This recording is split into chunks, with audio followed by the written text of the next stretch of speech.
Hi, this is Torikul Islam once again. Good evening to you all. How are you? I am also fine by the grace of Almighty Allah. সুপ্রিয় শিক্ষার্থীরা কেমন আছেন? চমৎকার এই সেশনটিতে আপনাদের সকলকে welcome করছি। আজকে এই ক্লাসটি খুবই important.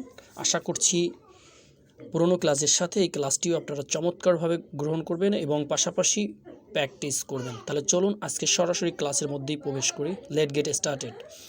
Stay from, stay from, stay away from the first station. এটা হচ্ছে স্টে কিন্তু এই স্টেটা বা স্থান বা আপনাকে কি বলে অবস্থান এটাকে নির্দেশ করছে না। এই স্টে অ্যাওয়ে ফ্রম অর্থ দূরে থেকে। কি বলছি? স্টে অ্যাওয়ে ফ্রম এটাকে আপনি দূরে থেকে অর্থ দাঁড় করাতে হবে, কারণ এটা একটি phrase idiom. So stay away from ফার্স্টেশন, আমরা জানি ফার্স্টেশন অর্থ হচ্ছে হতাশা। তাহলে স্টে অ্যাওয়ে ফ্রম ফার্স্টেশন, হতাশা থেকে দূরে থাকি। সেম দেখেন, একই প্যাটার্ন ফলো করে আমরা কিভাবে নাউন বসিয়ে বসিয়ে সেন্টেন্স মেক করতেছি। স্টে অ্যাওয়ে ফ্রম ড্রাগস, মাদক থেকে দূরে থাকি।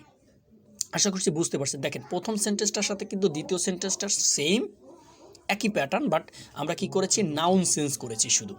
হ্যাঁ, তাহলে স্টে ফ্রম ড্রাগস, মাদক থেকে দূরে থাকি। স্টে ফ্রম করাপশন, দুর্নীতি থেকে দূরে থাকি। আশা করি বুঝতে পারছেন। স্টে ফ্রম করাপশন অর্থ দুর্নীতি থেকে দূরে থাকি। Stay away from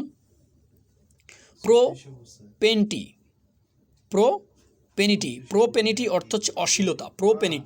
stay away from প্রোপেনিটি, অশ্লীলতা থেকে দূরে থাকি। Stay away from illegal work. Illegal মানে কি জানেন? অবৈধ ওয়ার্ক মানে হচ্ছে কাজ বা কর্ম। Stay away from illegal work, অবৈধ কর্ম থেকে দূরে থাকি। Stay away from bad company, অসৎ সঙ্গ থেকে দূরে থাকি আমরা। হ্যাঁ, আমাদের কি হয়েছে? একটা প্যাটার্ন ফলো করতে হবে। This is one pattern.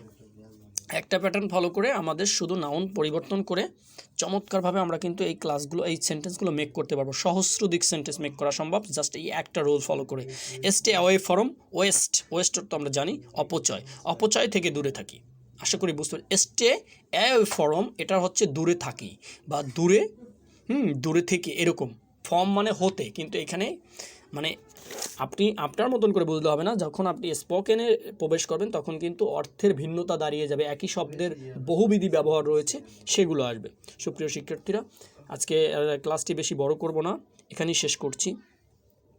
আপনার মূল্যবান মতামত অবশ্যই জানাবেন, আর যদি নতুন কোনো কিছু জানার থাকে অবশ্যই কমেন্ট করে জানাতে পারেন। আমাকে যদি আপনার কোনো কিছু বলার থাকে সেটাও কিন্তু বলতে পারেন। লাইক কমেন্ট শেয়ারের মাধ্যমে আপনি কিন্তু আমাদের সাথে যুক্ত থাকতে পারেন। সবাই ভালো থাকবেন, সুস্থ থাকবেন, এই প্রত্যাশা আজকে এখানেই শেষ করছি। আসসালামু আলাইকুম।